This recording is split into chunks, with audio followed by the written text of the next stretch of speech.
All right.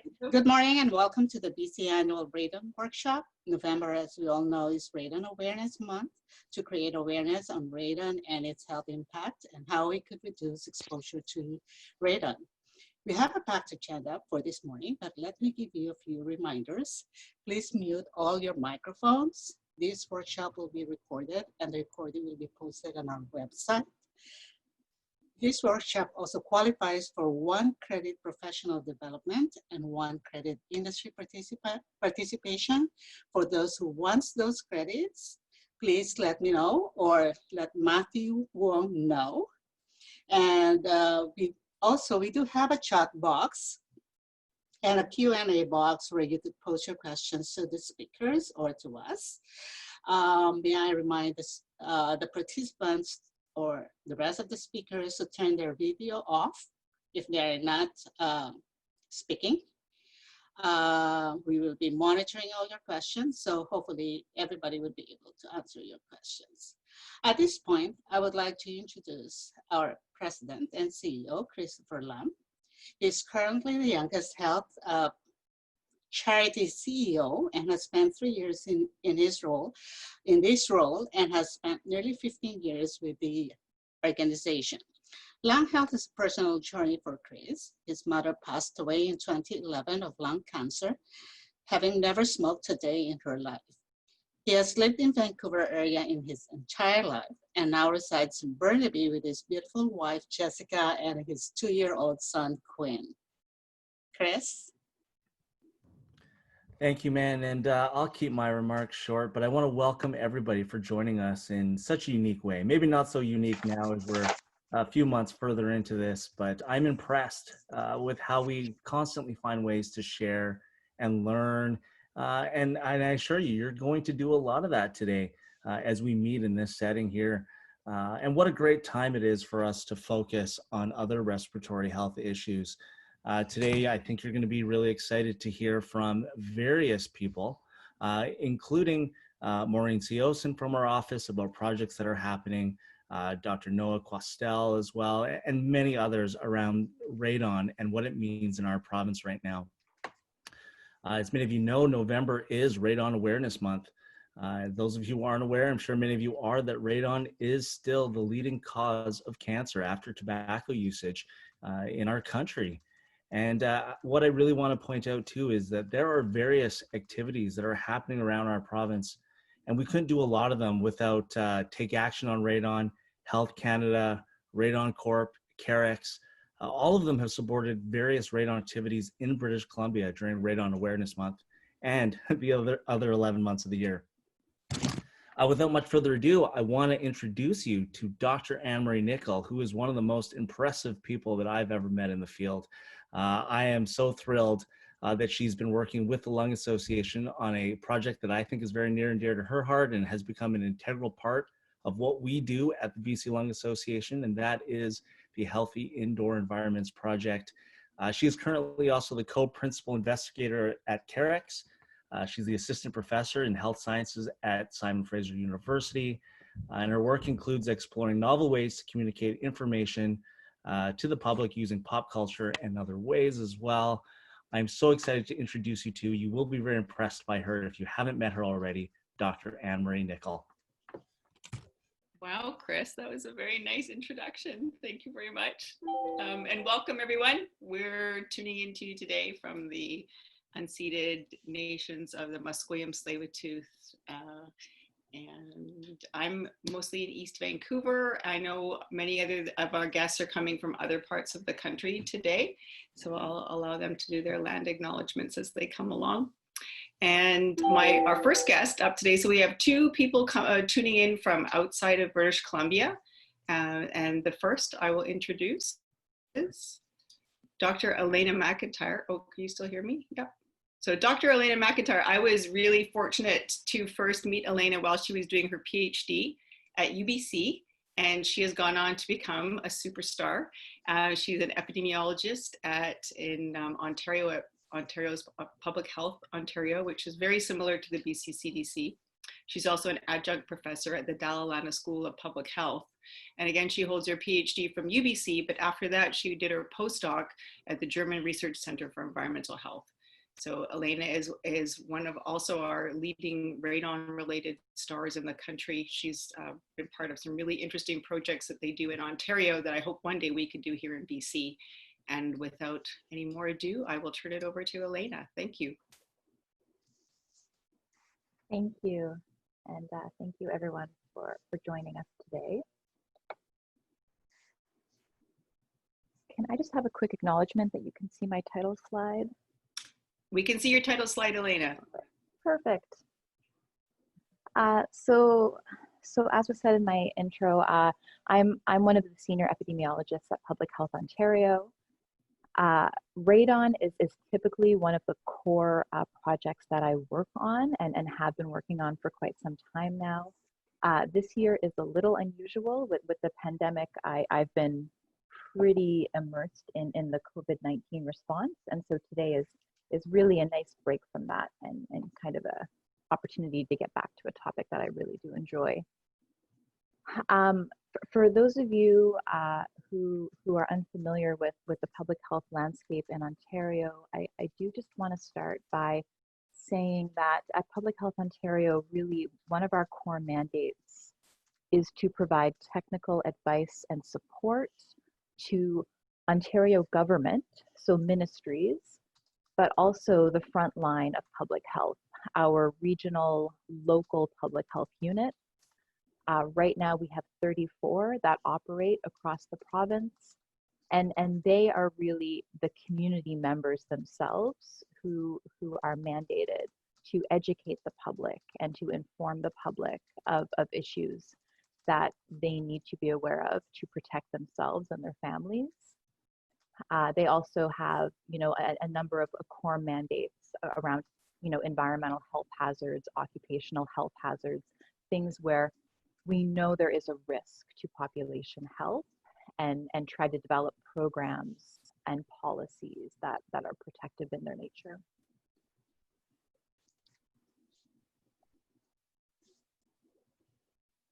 And now, moving right along,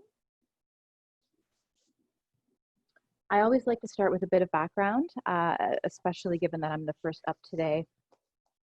I think most of us will appreciate, given the backgrounds that we all have, that radon is unique as a health hazard. It's unique for a number of reasons. One of the most important is that it is naturally occurring. When we think about radon as a hazard in our environment, this isn't something that's produced by a factory stack, or it's not produced by any man-made sources. It's really naturally occurring throughout our environment. We don't see it, smell it, or taste it. It's an invisible gas, and it comes from the decay of uranium that's found naturally and in rocks and soils throughout Canada and many other countries. This is really part of our geology. And so the decay and the release of radon gas that occurs throughout much of Canada, depending on where you are, it does vary, leads to further radioactive decay. And this is where we get into that word that does tend to be quite scary, radiation, ionizing radiation in particular. And that's where the radon gas that seeps into our buildings from soil and rock further decays and releases alpha particles and other particle types that are of great concern, especially when thinking of cancer. This gas typically enters buildings through cracks, through openings that may or may not be visible to the naked eye. And it's often a pressure differential. So it's a difference in pressure between soil and the indoor air, the indoor environment, that causes this gas to enter buildings, homes, schools. And really, this can be a very strong motion, and so it's really in some situations, depending on the pressure differential we're looking at, the gas itself is being sucked into these buildings in certain cases. And then of course once it's inside, we particularly in Canada in the winter, we are very good at keeping our buildings tightly sealed. We keep our windows and doors closed to try and retain heat. And that of course leads to this gas accumulating. The main route of exposure for our population is inhalation. And so as we live in our homes, as our children go to school and daycare, they breathe in this gas if it is present in the indoor air. And then that second kind of radioactive decay occurs with radon gas. So once we breathe it in, it's in our lungs, and that decay that then occurs produces alpha particles that are, at the exact spot where they can inflict the most damage in the lung.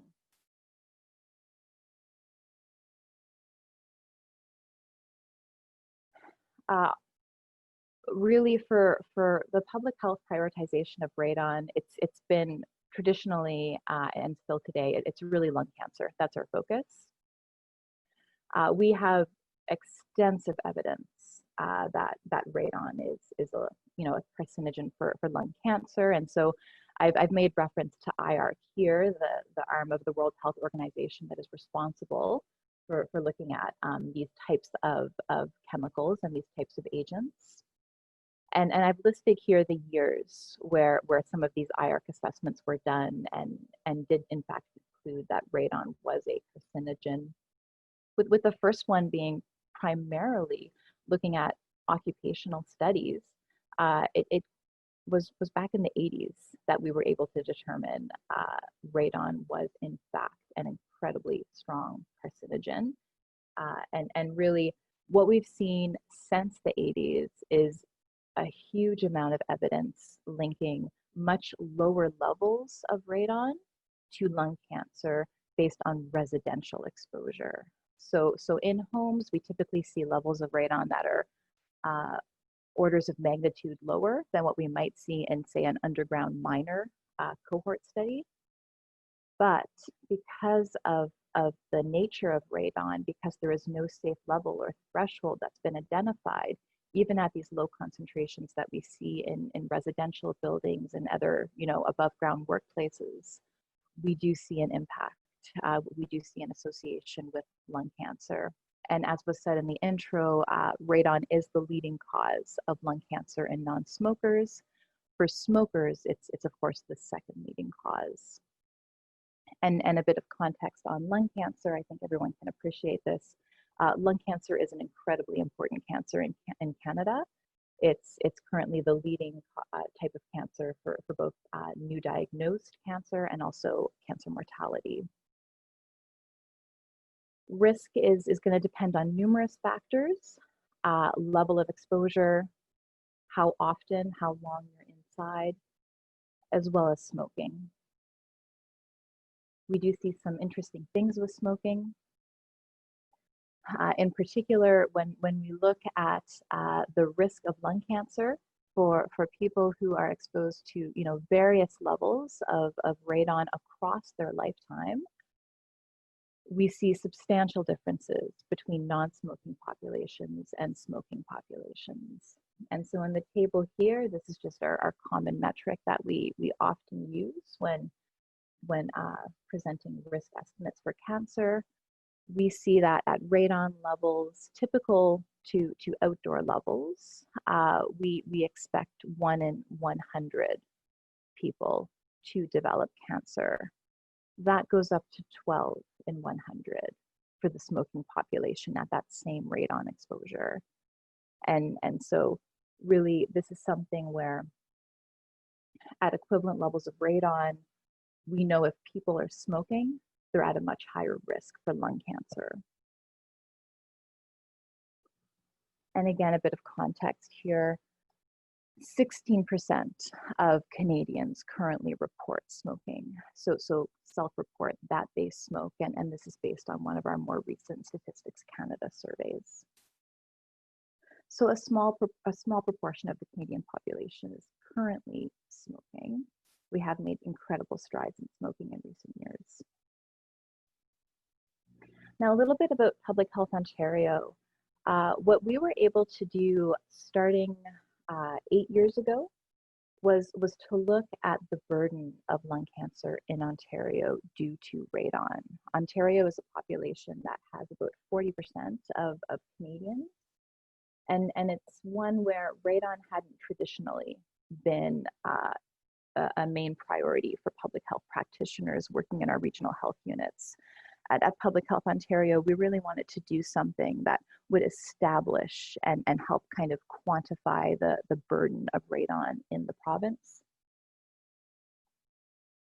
So we looked at how many lung cancer deaths could potentially be prevented in the province if remediation were to occur at various levels.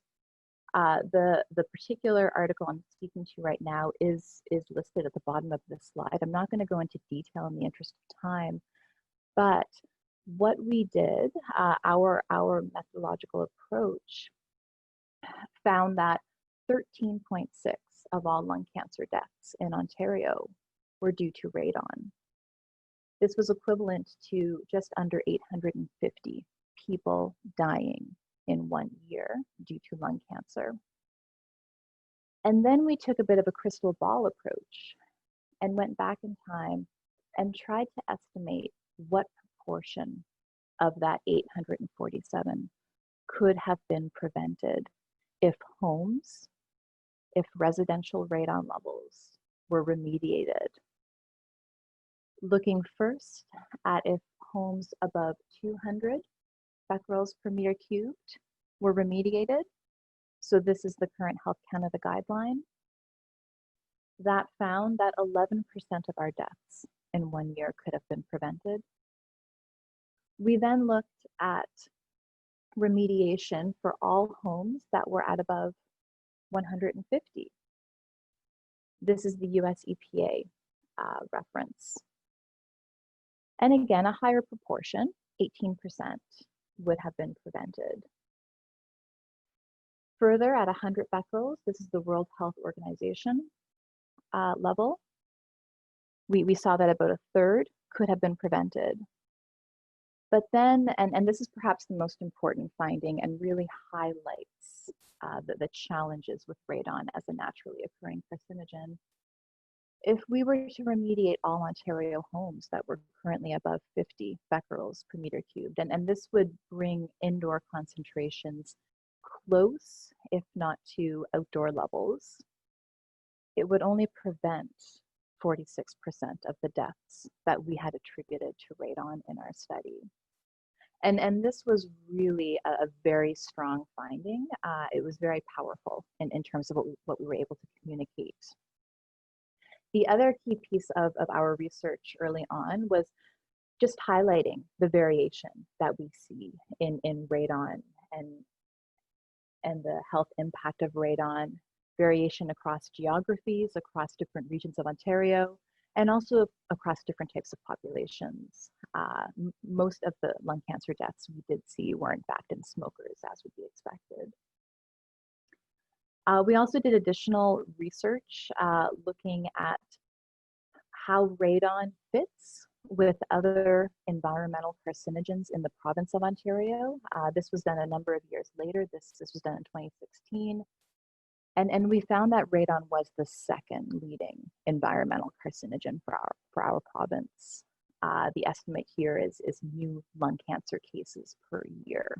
And so 1,300 cases per year at current radon levels in homes. Our work was presented and was shared and disseminated through many channels. I think the infographics are probably what's been picked up most, and so I just wanted to highlight them here. Really, what came out of a lot of the work by Public Health Ontario was a discussion. It was a discussion with our local public health authorities, our regional health units, where it was decided that strategies were needed, that we needed to develop a path forward for addressing radon in the province. I think the early work that was done by our organization with many partners was really key to quantifying, to adding a number to the radon burden of lung cancer that we have in Ontario. But that just led that really just opened the door for many more questions that came to us. In 2017, we did have a workshop where we invited our local public health decision makers from across the province to share their experience, to share what they needed, and to try and prioritize these strategies for moving forward.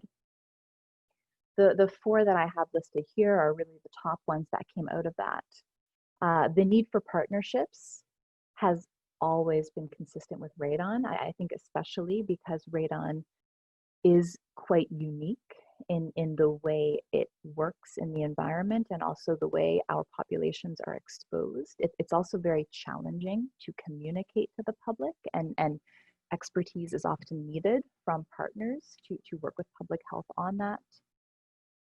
Also, as always in public health, we identified a need for education and awareness in the public. We wanted members of the public to become champions for radon.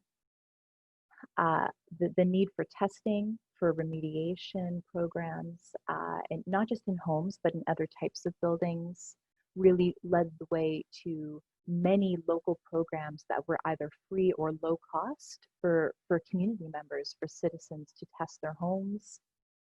And this is one of our local health units. York Public Health provided this flyer and used it to recruit homeowners for one of their studies.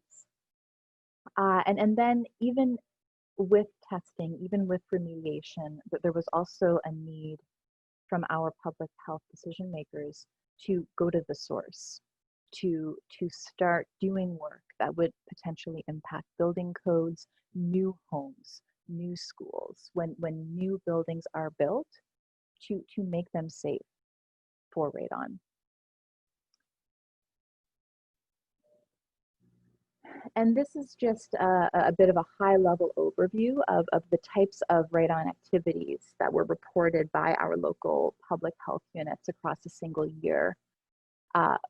By far, the most common activity our public health groups generally deal with is just responding to questions, responding to concerns from the public.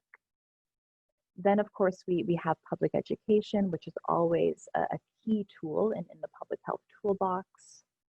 Numerous measurement and assessment activities, most commonly done in residential or homes, but also daycares and schools becoming more and more important in Ontario. Policy, program change, much of that work has led to building code changes at the municipal level across Ontario, and then capacity building. And again, this is just a snapshot of 1 year in Ontario public health activities. And where I want to leave is really touching on lessons learned. I think having a path forward is crucial. But what is equally as important is having touch points during that forward movement to ensure that we're learning as much as possible along the way. Public awareness has been key, but there have been common challenges just around, how to get the population to listen and how to help them understand some of the more challenging aspects of radon.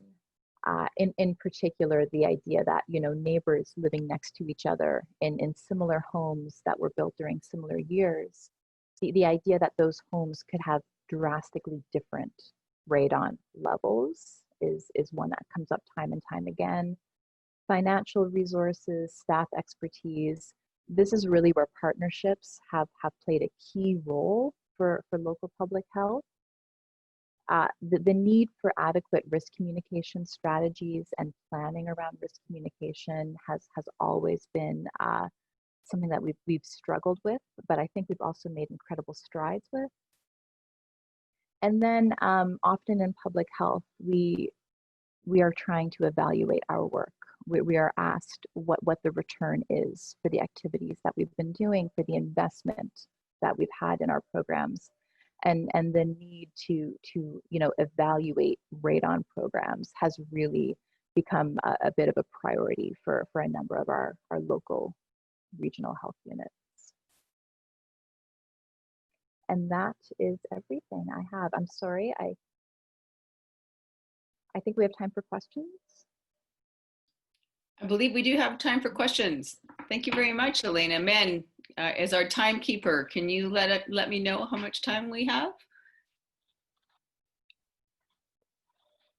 Okay, unless Men turns us off, Elena, there have a few questions have popped up in the Q&A, so I encourage other people to pop their questions in there at the moment, and hopefully we'll get some time to ask them. One of the first questions that I had reflecting on what's happening in Ontario, which is really amazing, and you've got some incredible resources that I know that other provinces would like to make, particularly the burden presentation and the information around because it's very powerful, the burden of disease information. Do you have any estimates of how long it took for people to come up with those burden estimates? So the original work that we did in 2013, that was led by Emily Peterson. Mm-hmm. That was really the key building block, the key piece that had to be in place for that project was the Health Canada study. So once we had exposure, once we had concentrations from homes in Ontario, the methodological approach was developed by our group in conjunction with a hub that we have at Public Health Ontario that focuses on methods. So we have access to a statistician and programmers, and really to put it together and run the model was fairly quick once we had that key building block, once we had the exposure estimates for the population. Luckily, in our area, we're often in a situation where we have the health data, we have the lung cancer data. Certainly with our registries, we have incredibly refined lung cancer information for the population, but it's the exposure data that often limits this type of work. And so that was the key that we needed to have in place to allow that burden project to go forward. So that you need the exposure data before you can so we need tests to know what estimated levels are for certain regions to be able to generate those estimates. Exactly. And so our approach used the beer model, which also, relied on some census data and tried to capture smoking in the best possible way. But I think at the end of the day, epidemiologists have an expression, no data, no problem, no action, right? So it's always about having that key building block, having data there, and then we can usually do a lot with it. I know it's definitely an impetus in BC is to get more people testing and to be able to collate more data. So we're looking forward to being able to do something similar to what you did. Hopefully we can tap you for some expertise in that particular area. Okay, I have another question from afar. Is there a reason for not performing radon measurements in workplaces? So I know that this is coming from an international speaker, so perhaps you can speak to that. And congratulations on a fantastic presentation. Thank you. So I will say there are a lot of activities ongoing in the province of Ontario that look at radon in workplaces. So we do have a group, the Occupational Cancer Research Center, that has conducted radon measurements in occupational settings that are not traditionally, known for being high risk in terms of radon. And then, of course, the Ministry of Labor in situations where occupations are known to be high risk for radon exposure, underground occupations, for instance, there's already programs and policies in place that require measurement there. Public health, for the most part, has not been advocating for the measurement of radon in workplaces, simply because these pre-existing programs were already in place. And just to clarify, Ontario does adopt the norm guideline, does it not, for workplaces, or is that not something you're familiar with? I can't say for certain, sorry. That's okay. Moving on, and another question, prior to the pandemic, how did you communicate with health regions after original information is sent out? So do you have reminders to health regions or supporting information for them for locally to help them out?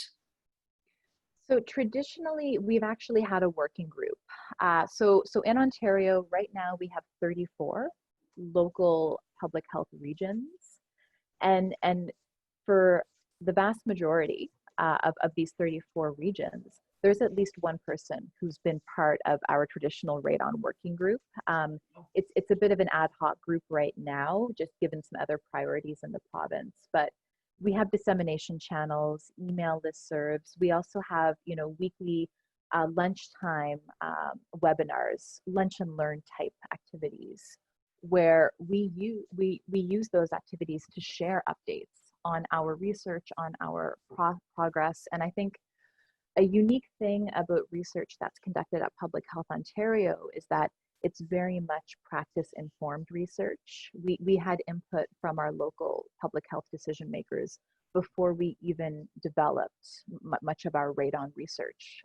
And so really we heard from the field and tried to develop projects that were, targeted towards giving a deliverable back to those same public health decision makers that would be most useful for them. Great. Because I have a few questions that have come in, and I think it is one of the more striking parts of your presentation, and you even commented on that, is regarding lowering of the Canadian guideline to 100. And I think what your research really shows is that, there's significant strides to be made below 100. So do you have any comment on what PHO might be doing around advocating for change on that, or is that not something that you're involved in? Some thoughts on the 50 and 100 results? So that's not something I'm involved in. At Public Health Ontario, we don't advocate for those types of changes. I think that the key for our organization is to fill in the gaps when there's questions about the science, when there's questions about the health burden. We do our best, given our resources, to add numbers and to quantify, and then we hand that over to the decision makers who can really take on more of the advocacy role. Okay, and I have one last question that we have time for. You mentioned that the number one thing that happens with government is that you get questions from from the public. About 30% of your work is responding to questions. Do you have any sense of what do you collate that data, and what are those questions about? Are they like, what is radon? Are people still wondering what this is? Or do you know if they're more targeted around how to test or mitigate? It's a bit of everything. I think we definitely still get the very basic questions. Public health is just, they're the first door. They're the first door you knock on sometimes when you have that very basic question. But also we're seeing more and more of the more complicated questions where a homeowner has taken it upon themselves to test, and they've found they have high levels, but they don't know where to go. They don't know what's next. How do they find a qualified person to come in and help them? What's it going to cost? And that too is where partnerships have been key for public health, because they can point their community members to the right resource. Great. Okay, well, thank you very much. There are some other questions in the Q&A. I think that some of them are quite specific, so if you wouldn't mind having a chance to take a boo at those before you sign off. And thank you very much, Elena, for what was a really great presentation, and thanks for setting us off on the right foot this morning, or your afternoon, I guess. Have a good afternoon. Yeah, thank you. Okay. All right. How are we doing for time, men? It's time for Kelley. Time for Kelley. Okay. Well, without much further ado, it's my honor to introduce Kelley Bush, who most of you are already familiar with. And she kind of is the spoke or the hub of a wheel that is the Radon program in Canada. So welcome, Kelley from Ontario. Kelley's the manager of the National Radon Outreach Program, and she's been in that role since 2008. And prior to joining Health Canada, she worked in the private sector as a marketing and sales management professional for more than 10 years. And she has a Bachelor of Commerce with honors in marketing from Concordia. And it is no surprise that Kelley does a lot of education, outreach, and marketing, and very successfully. So thanks for joining us today. And you're going to be talking about Health Canada, is that correct? Correct. I don't have the title of your presentation, I'm sorry. Yeah, okay, so no, that's okay. Much further ado, thank you, Kelley. Okay, I'm sharing my screen now. If you just want to confirm that you can see it. We can see your screen. It just, I think you have to hit the play button. So let's see. Button. Okay, how's that? That looks excellent. Thank you. Okay. Good morning, everyone. I am very happy to participate in the meeting today and share with you an update on Health Canada's National Radon Program. But first, I'd like to recognize that Ottawa is located on the unceded territory of the Algonquin Anishinaabe Nation, and we extend our respect to all First Nations, Inuit, and Métis peoples for their valuable past and present contributions to this land.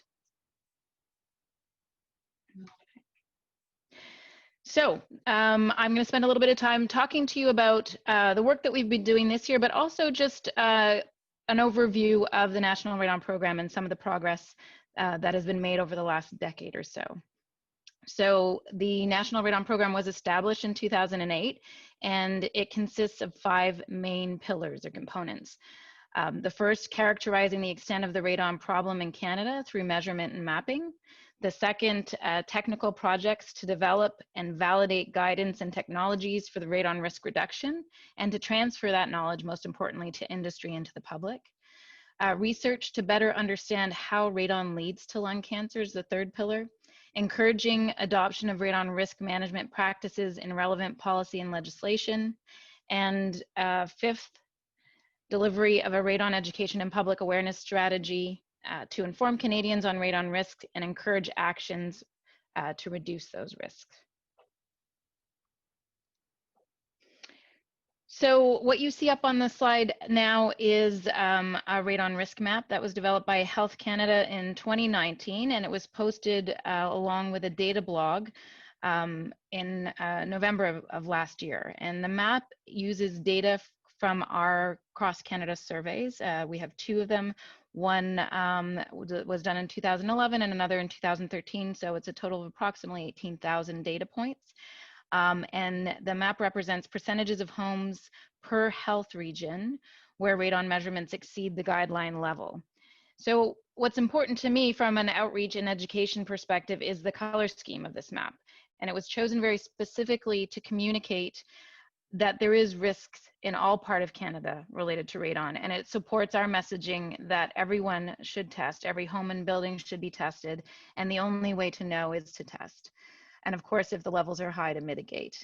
And so as you can see from the colors in the map, there are no radon-free parts of the country. That being said, Nunavut is the lightest color because we didn't find, I don't think we found any high radon, or if we did, it was a very small amount. And likely that's just because of 2 factors. One, the permafrost, and the other, that a lot of the homes are built on stilts. So there's airflow between the house and the ground. So I wanted to highlight some of the work that we've done through Radon Action Month and what we refer to sort of as Radon Action Season. So Radon Action Month, first of all, was proclaimed by the Canadian Lung Association in November of 2013, the same year that the Take Action on Radon campaign and network formally began. And I say formally because many of the radon stakeholders that are very active as a part of this campaign had been collaborating before the official launch of Radon Action Month in 2013. So this year there's been a lot of radon work going on, despite some of the challenges related to living with our new, or not so new anymore, COVID reality. So a couple of the things that we've been doing this year, the radon postcard that we've been distributing. So in November, we distributed another 1.6 million postcards. but in 2020, there's been over 3 million postcards distributed because we also distributed some in January of 2020. The change in November it's a very similar postcard. We updated it based on some feedback that we received, but we also added a message about COVID. And the idea of doing this was not to fearmonger, but rather that the reality is, there was some questions about testing in workplaces, and certainly we've done a fair amount of work to promote testing in workplaces as well as at home. But the more research that we do to look at exposure, the more we see that the highest exposure by far for Canadians is their exposure at home. And this has only been compounded with COVID, because now our homes are our workplaces and our homes are our schools for many of our children as well. So we felt it was important to emphasize that more than ever with the COVID situation, that people should be testing for radon.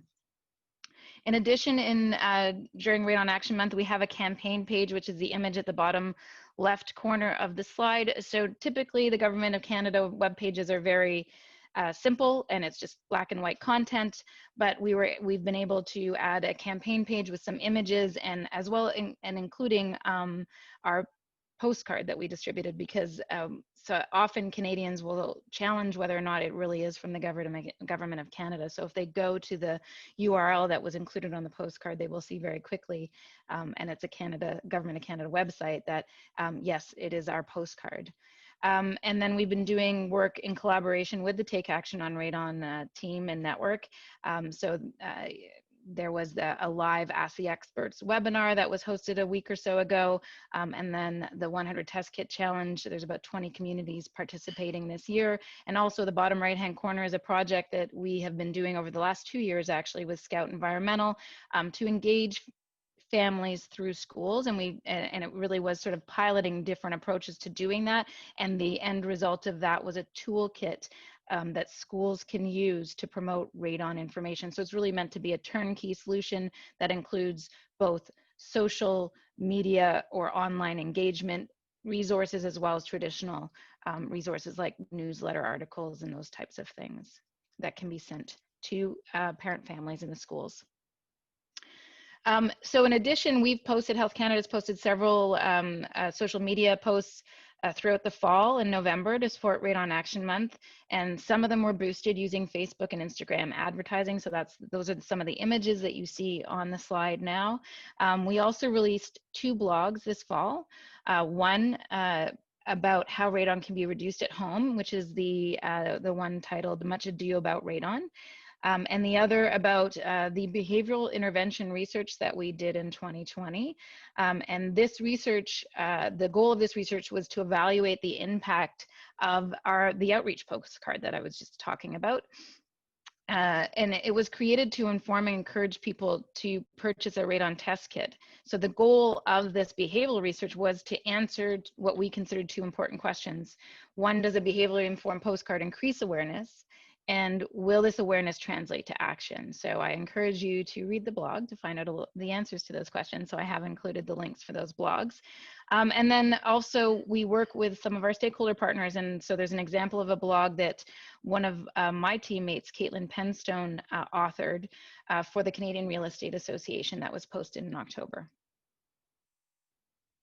So in addition to those outreach and engagement activities and educational activities, we've also been working on our Health Canada outreach materials. So we've developed a couple new ones targeting specific audiences, and we've also been updating our existing core materials. So the 2 new target audience materials, the most recent one is the radon long-term test instructions. So we had feedback from the public and from our stakeholder partners that while testing is easy, the instructions on where to place the test kits and how to do the test can sometimes be more complicated or have more steps. And they, there was this desire for clearer and more consistent instruction for that. So that's what this material is. It's for the public, but we do hope as well over time that the measurement professionals and the test kit providers will use this material also. And then we also have a radon in real estate brochure that we developed. And with regards to updating our existing materials, you'll see, for example, one of our core ones was the radon is it in your home? I think it was the original title, and it was a question mark. And you can see that we've updated to make it clear and consistent with our messaging, which is it is in your home. You have to test to know how much it is. So radon gas, it's in your home. So and then the look and feel was updated as well. So these are all available on our website. So key to the radon outreach and education efforts over time since the beginning of the program has been the development, trial, and then expansion of many different targeted programs. So over the last 10 years, we've tried many different radon outreach approaches and pilot projects across the country to raise awareness and ultimately to nudge or promote action. Some were effective, and over time, those are the ones that we expanded on. Others were not, and we discontinued doing them.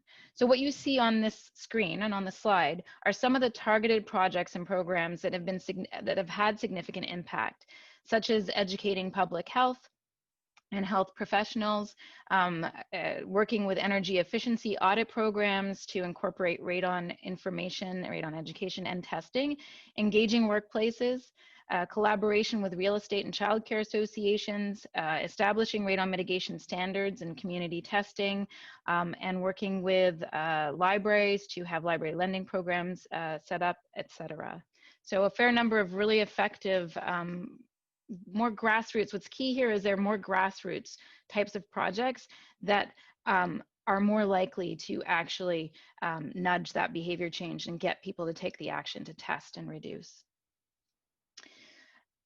In 2018, we launched the Radon Outreach Contribution Program, which is a one-step directed program. So we communicate directly with potential applicants to invite them to submit proposals. So it's not an open invitation, and the reason for that is our funding is really limited. So we need to think about what we're trying to achieve, and we certainly do try and make sure that it's spread out as evenly across the country as we can. So since 2018, we've signed 17 multi-year contribution agreements, and those agreements range in value from anywhere from $10,000 to $45,000 per year. So again, not a significant amount of funds, but amazing the impacts that they're having. So recipients include provincial lung associations, public health units, academic institutions, regional municipal authorities, and regional not-for-profit organizations. And the funded projects are really delivering innovative ways of motivating action and behavior change to reduce radon exposure. The projects, they vary quite significantly. A lot of them target at-risk populations or are community-based, and they're having some really great successes. So what you see on the slide is just like an example of the projects that we did in year one, and also the images are from a project that's been going on since the beginning, but it has continued and grown over the last 3 years. The Tackle Radon campaign, which has been quite innovative and interesting, and brought in Canadian football players to really advocate for radon action. So this slide, I thought it would be interesting just to quantify the activity and the impact that the National Radon Program has had over the last decade. So since we began, we've distributed over 10 million copies of our outreach materials. We've had more than 1.5 million web page views, and that's just our web page activity. That doesn't include everyone else's who's also getting a lot of interest, all of the stakeholders that are also promoting radon information on their web pages. We've dealt with over 10,000 public inquiries. We've participated in over 1,200 outreach events, and we've been involved in, or we've tracked more than 6,000 media exposures related to radon as well. So I wanted to end with just what our priorities are. This doesn't encompass everything that we're working on under the National Radon Program, but it is the areas that we're focused on 2020 and beyond. So there's been some interesting conversation already about the building codes. So certainly we want to see some changes, some additional changes to the building codes to reduce radon in new construction. So we're hoping in 2025 to see the inclusion of a passive stack, and we're doing research to validate the efficacy of passive stack to get that supported in collaboration with the National Research Council. We're going to continue to do work in the area of radon mapping and spatial analysis.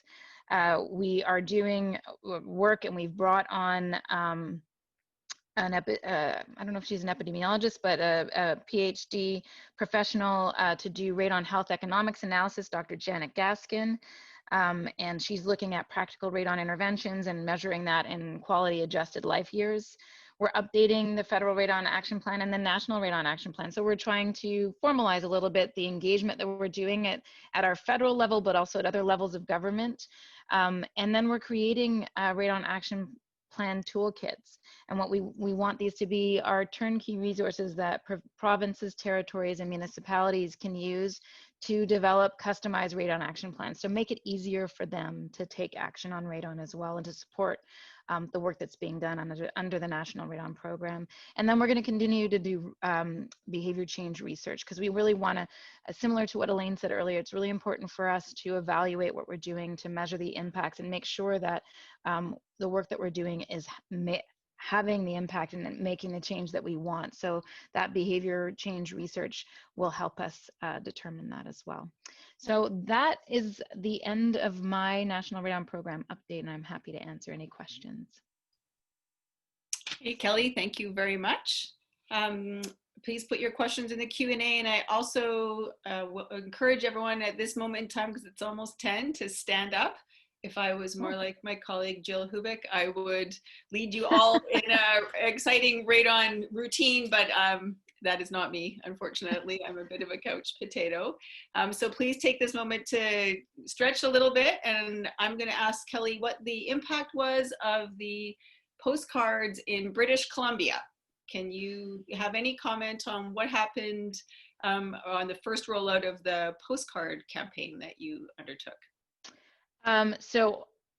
And I'm going to invite Yelda maybe if she wants to speak to this as well. But because I've taken more of a broad look from a national perspective.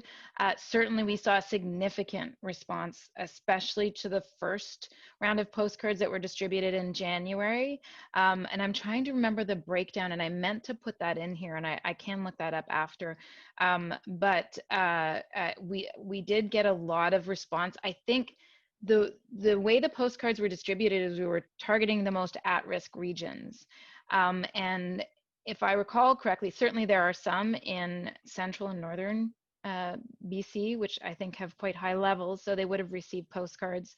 But I think BC continued to get some in November as well. But what we saw was a lot of public inquiries, some with concerns about the postcard, but many with just genuine questions related to what radon is, but often like, how do I test? Where do I get the test kit? Just really wanting to confirm what action that they could take. But I don't know if maybe Yelda, you have more specific comments related to the BC area? I think we should also take this opportunity to introduce Yelda, because I'm not sure everyone has had a chance to meet Yelda yet. So Yelda, are you on the line? I saw her name up there. I think I did. Well, did you want to introduce her, Kelley? Sure. Well, and I should say, I mean, the National Radon Program, we are very lucky to have representatives in all of our regional offices. And Yelda Yavari is our regional radiation specialist out of BC, who is there feet on the ground to be able to support all of the BC stakeholders related to radon. And so many of you might have known Winnie before, and then Mickey Young, who came in after. Yeah. And yeah, Yelda's our new Health Canada rep in the province, if you haven't had a chance to meet Yelda yet. Okay, so Men is telling me we have to deal with our time here. Okay, so, no problem. Okay, I'll let questions maybe in the chat. People can move on to you for the chat. Okay. So hopefully everyone, thank you very much, Kelley. You have to stand up and stretch too. It's important. Yes, I will right now. Jill's giving me the gears in the chat saying that I could do this, but no, not as good as you can, Jill. So for our next series, we're going to have 5 provincial initiatives that we're going to be talking about. And first up is Dr. Noah Quastel, who, as Chris so eloquently introduced in the beginning, is leading the Healthy Indoor Environments program that's being run through the BC Lung Association in conjunction with SFU, and is funded in part by My Tax Canada. So thank you to the government, the federal government, for continuing to support important work related to radon. And Dr. Quastel is going to talk to us about radon, the right to a healthy environment, and developing municipal and provincial strategies. So Noah, how's your camera and sound? Everything okay over there? I can hear you great. Can you hear me? We can hear you. Okay, how's Okay, your wonderful. slides? Okay, so I'll switch to my slides. Okay, and hopefully they will look okay. And I'll go to play. Impressive. It works. Okay, I'm going to slip off into the background and try to answer questions as they come along. Thank you very much. I'll let you know when your time is up too. Okay. Okay, so I'm just as a quick overview, I'm going to talk about our program, Healthy Indoor Environments Program, some reasons for radon action, and then drill a bit into the idea of a right to health and healthy environment to underscore radon action, and then how that leads to radon strategies and the kind of multi-scalar approach that we need to tackle radon. So our program, the Healthy Indoor Environments Program, is focused on education and resources, and importantly, policy options for priority indoor air pollutants in British Columbia. And we really identified at the outset radon as the leading environmental carcinogen based on research at CAREX Canada. And it really popped out as being much more important carcinogen in terms of harms and deaths than others. So we had really seen that there was a lack of provincial and municipal level action in British Columbia. And as I'm going to explain, that there was limits to the degree to which the federal government could influence and have a stake in British Columbia policy. So we really felt that there was a need for a non-profit, non-governmental organization to lead law reform initiatives and to serve as a kind of network to get action happening at the provincial level. And so we have rolled out in the last year or two quite a few projects on radon. So this is actually sharing is paused. Bring your share window to the front. Are people seeing my slides? We can see your first slide at the moment, yes? So healthy indoor environment, which one are you We seeing? still see the radon strategies in the beginning, surveillance guidelines and reduction strategies. Is that your opening slide? Yeah. Sometimes you just need the arrows on your computer. Okay, I'm gonna go to play. Yeah. It says sharing is paused. Try advancing. So can you see my? We can now. Yeah, it doesn't. Okay, we're gonna do this a little bit differently. I'm sorry about this. I'm going to share my whole desktop. And now, are you seeing my slides advance? Yes, we are. They're advanced. Okay. Okay. So I had talked a little bit about the Healthy Indoor Environments Program, the logo, and then the next we have our current projects at the Healthy Indoor Environments Program that we're rolling out on radon. So we have quite a few. The radon real estate project we've pretty much wrapped up, and we've worked with the BC Real Estate Association and the Real Estate Council. Now radon is on the property disclosure statement in British Columbia, so we're quite proud of having influenced that. And we're now working on the BC Building Code, community testing, and other initiatives. I'm not going to go through them, but we're doing it. And people can always ask me about these individual programs, and this is a screenshot from our current projects on Radon webpage. So I think I wanted to just take the opportunity to talk a little bit about why we're doing radon action. And I think for a lot of people in public health, it's kind of self-evident that people want to reduce deaths, but I think it's worth thinking through the different kinds of rationales for policy that we have, and how, because really what we're trying to do is convince governments and I guess the general public that we need collective action. And that can take the form of policies, fiscal incentives, laws, because we have to change a little bit what we've been doing in the past.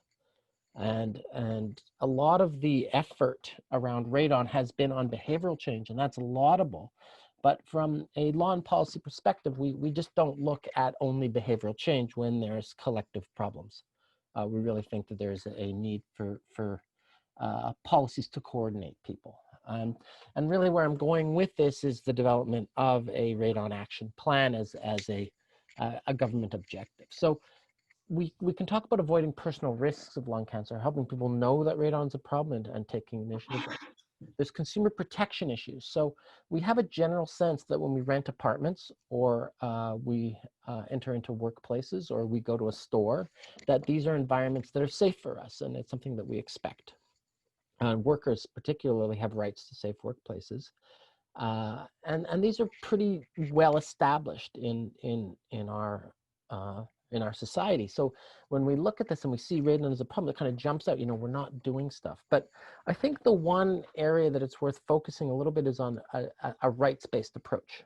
And we talk about a right to a healthy environment. So the reason we might frame it in terms of rights is it goes to a sort of core component of what people are and the kind of protections they deserve. And we can talk about a right to health, and this is in the World Health Organization Constitution. The preamble talks about a state of complete physical, mental, and social well-being, and not just the absence of disease. And that there's a kind of collective duty to ensure that people have the highest attainable standards. And when we frame it as a right, there's also a question of equity, right? This is something that's universal and everyone should enjoy equally. And then we have the right to health as part of a right to an adequate standard of living in the Universal Declaration of Human Rights, and then in the 1966 Covenant on Economic, Social, and Cultural Rights. So it's built into our sort of international notion of what basic human rights are.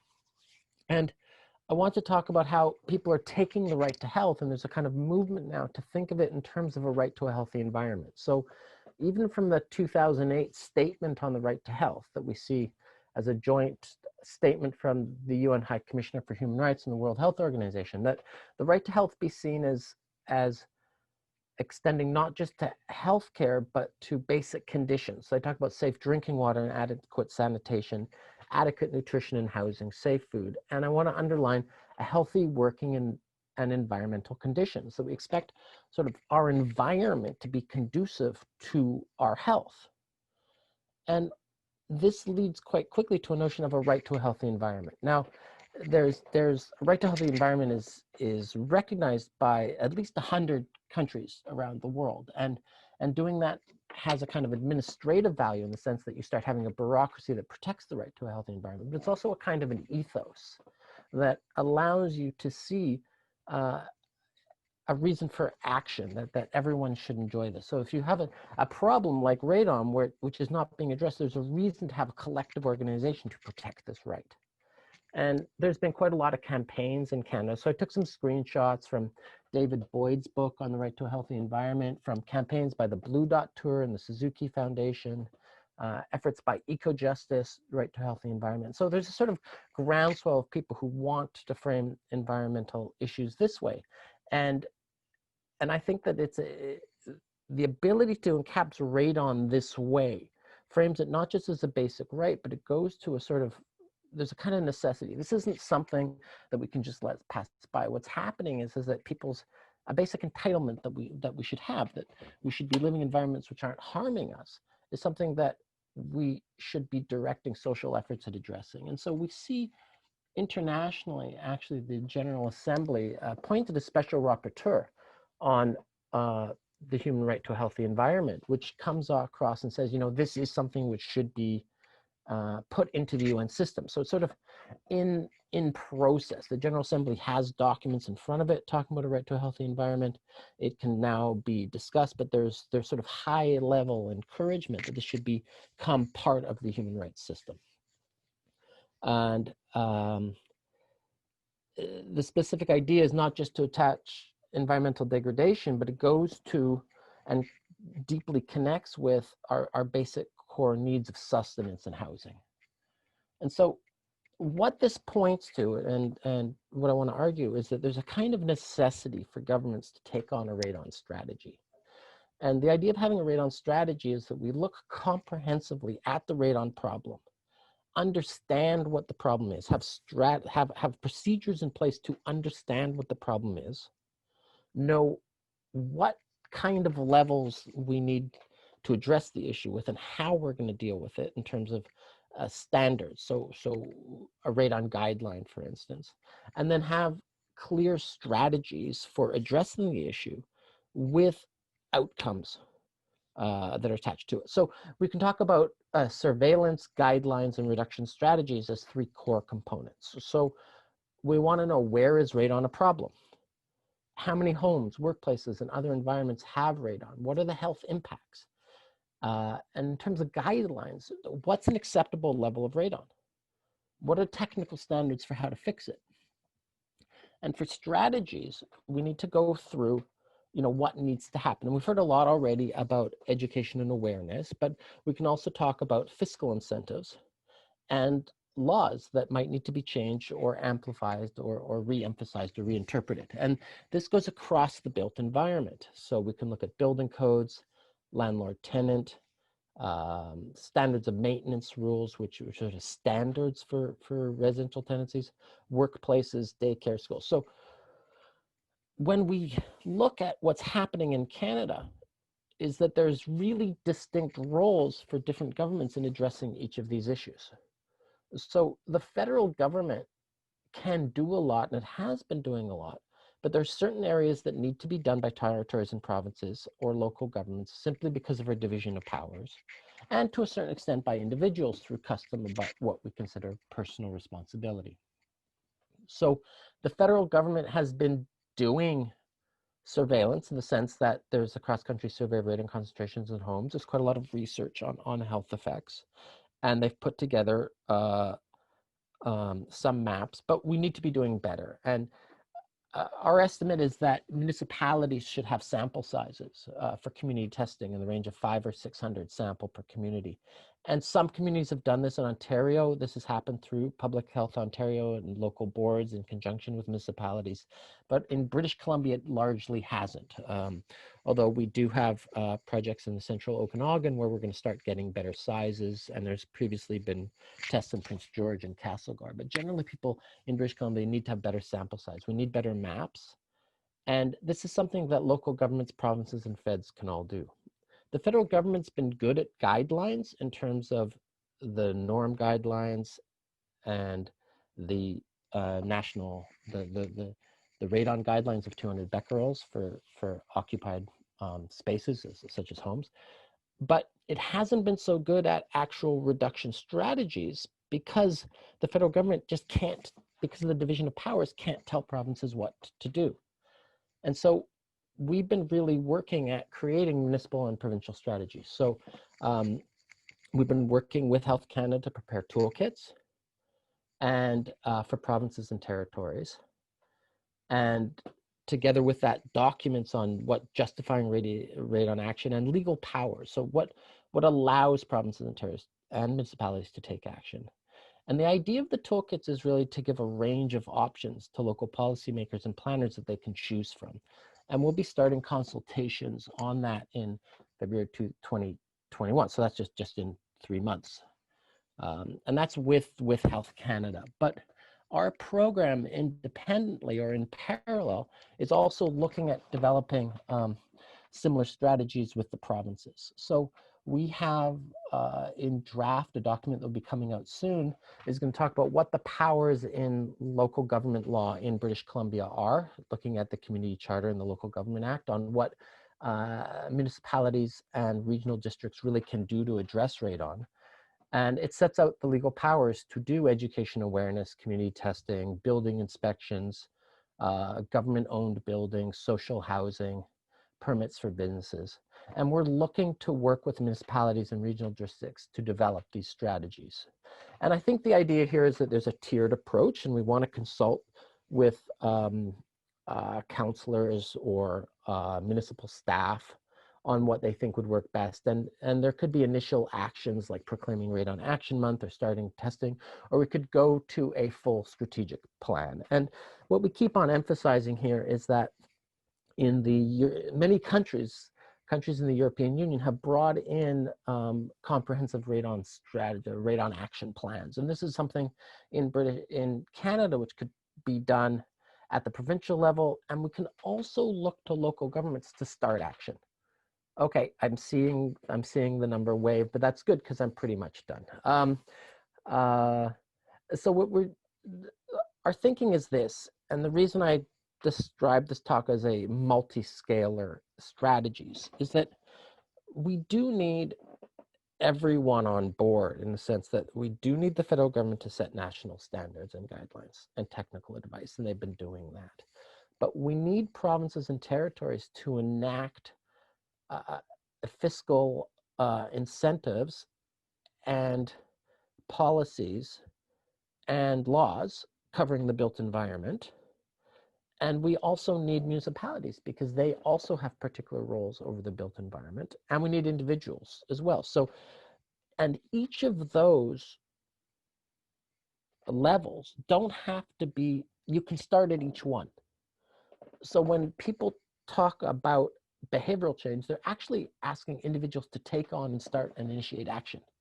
But we can also have local governments start and initiate action and then build up to influence the provincial government. And it can go the other way as a cascade. The provincial government could lead municipal governments. So we have a lot of ideas on program design and law reform initiatives that we're looking to work with people on. We're developing ourselves, but we also have a program to work with people in consultation. So I can give a bit of a shout out. We've been working with SFU, and my tax has helped fund our work with SFU and my position, but we're also getting funds from the Law Foundation of British Columbia, the Real Estate Foundation, the Vancouver Foundation, Health Canada, and we're really looking to participate with others on these projects, and I've put my contact details up. So that's it, if there's questions. Thank you very much, Noah. There are questions, although I've been asked to direct you to answer them directly online because we have run into a time constraint. So okay, I will do that. Thank you very much for a very comprehensive set of questions. And please stick around after. I know some people have to go to 11, but I'm hoping the panelists will stick around so that we can answer more questions if people have them. I think next up is Jeffrey Trieu. Jeff, do you want to get your slides organized while I present you? And tell people a little bit about who you are, and thank you again, Noah.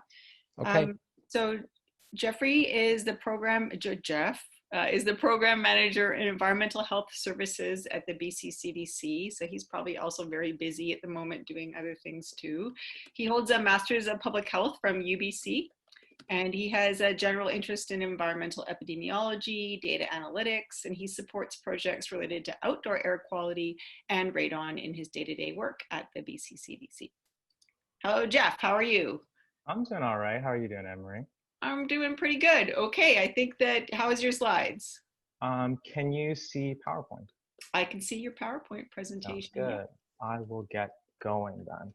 Excellent. Okay, I will manage to start, and I'll let you know when you've got your 3 minutes, okay? Sounds good. Okay, thanks, Jeff. We're looking forward to what you have to say. All right, so a couple things off the bat. Good morning, everyone. I'd like to acknowledge that I live, work, play, currently giving this presentation on the traditional, ancestral, and unceded territory of the Coast Salish people, specifically the Squamish, Tsleil-Waututh, and Musqueam nations. And this project I'm talking about today has been done with financial support from Health Canada and CareX Canada. CareX is a multi-institutional group of researchers, and Health Canada probably doesn't need an introduction. So in the environmental health department at the BC CDC, largely what we do is conduct research and health surveillance around environmental hazards to human health. Now, whatever that hazard may be, think wildfire smoke, lead poisoning, indoor radon, it's valuable to compile exposure data and analyze it to get a sense of the scale and where the problem is. The issue with indoor radon data is that this information is held by a variety of parties, from the industry to government, research groups, et cetera, et cetera. I like to think of it as an unfinished puzzle where we can get a better picture if we start to put those puzzle pieces together. And this is essentially what this project is, creating a central repository of indoor radon and related data for the province. We called it BC Radon Data Repository, and BC RDR for short. So in the past year, we reached out to a number of these groups. As you can see here, it represents quite a variety from industry to government agencies to research groups. And we've formalized this process with a data sharing agreement. This is pretty standard for an endeavor of this type. I won't get into the nitty-gritty of the agreement, of course, in this short presentation, but I want to highlight a few key points to give a sense of our data stewardship practices around this repository. One, contributors continue to own their data, and we're rather a steward of an integrated data source. External users could request access to the repository data, and it would only made available for approved research and mapping work to support public health and health protection. And we'd only use the data for the same purposes. There will be no attempts to re-identify individuals or households with the data, and there will be no linking the data with other data sets at a person level. And what that really means is that the repository doesn't hold any person level information. So at this point in time, I'm still looking to finalize some last couple agreements with a few key parties and complete those data transfers, but happy to share some preliminary findings in this presentation of two maps here. These are at the local health area level in British Columbia. There are 89 of them in the province. On the left is our previous data holdings, and this map is, if you look at the two publications below, the 2013 one and the 2014 one, you'll find this map there with the 3,867 observations. And on the right are the same map with the same risk categories, which I'll explain in a moment, with our current data holdings in the repository 10,900. And now this sample size number, the 10,001, doesn't include, I should note, if you look at the footnote below, doesn't include any non-residential observations. And when a building has more than one measurement, think of one done in the basement, one done on the main floor, it only includes one unique value per building, the lowest floor if indicated. So the white areas in the province, not classified, are if there are no observations in that given area. High radon if at least 5% of the observations are above 600 becquerels per cubic meter. I believe that's the level in which Health Canada recommends immediate action for remediation. Moderate is if at least 5% are over 200 becquerels per cubic meter, the recommendation, the level of recommendation for remediation in general, and low otherwise. And so for those three, those are in areas when there's at least 20 observations. If there's less than 20, then it would be a high if any are above 200, and low otherwise. So a couple things to note as we compare this map of our previous holdings until now. One, you can see that some of the missing data gaps have been filled out there. And B, we really see the spatial distribution that sort of fits our expectation going in, which is elevated radon in our province's interior there. In these next few slides, I'm going to break it down by health authorities. If you're not a BC resident, BC's, in terms of health administration, is broken down into 5 health authorities. So I'll just show these with those subsets so we can get a little bit of better idea. A couple things to note about these figures, I'll explain first on this slide so we can understand going forward. So here, non-classified is if an area has less than 20 observations. Simply put, now that we've integrated more data, we really don't have to rely on that secondary classification in the low sample size area. So you can see that in the fairly remote northwestern area in the province there. And now the risk category colors are the same, green, orange, and red for low, moderate, and high radon respectively. However, the vividness or opacity of the color represents the change in sample size from before until now. And that's just to illustrate in this data integration effort where we've seen the most value. And you can see that in Prince George, number 524 there, we've got quite a bit more in this endeavor. Largely unchanged in the other areas. And another thing to note, just as an effort to not clutter the slide too much, I just indicated the local health area names and numbers for those with moderate and high radon there. Moving on to the Fraser, Vancouver Coastal, and Vancouver Island Health Authority. A couple things here. We haven't had too much data here in the past and now, but fitting with our sort of a priority expectation there, largely low radon area, with the exception of two areas that have been classified as moderate in Sunshine Coast and Cowichan Valley south there. But if you take a look at an aggregate, for the most part, would be considered low.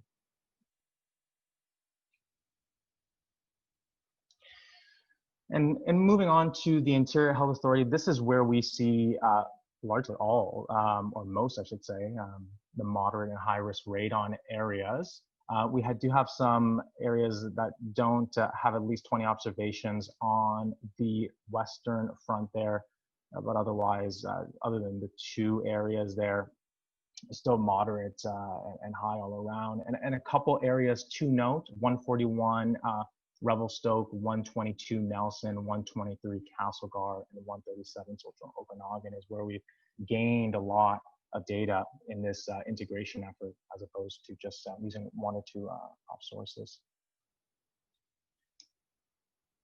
So just wanted to summarize in this quick presentation what we've compiled to date, and a few key takeaways from my point of view. One, we can see that collating data from numerous stakeholders provides us the opportunity to look deeper in certain communities. For example, Central Okanagan, Castlegar, Prince George, as you saw there in the previous maps, and more vivid colored areas. And despite compiling data from different sources, our major inferences are unchanged.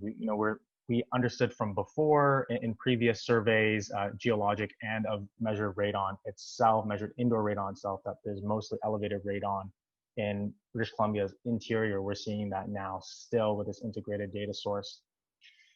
And lastly, I do want to close that I think there's a lot of value in integrating data like this to show maps of community estimates for risk communication, sort of building off Noah's presentation there, and to inform, say, building code changes or any sort of research and analysis.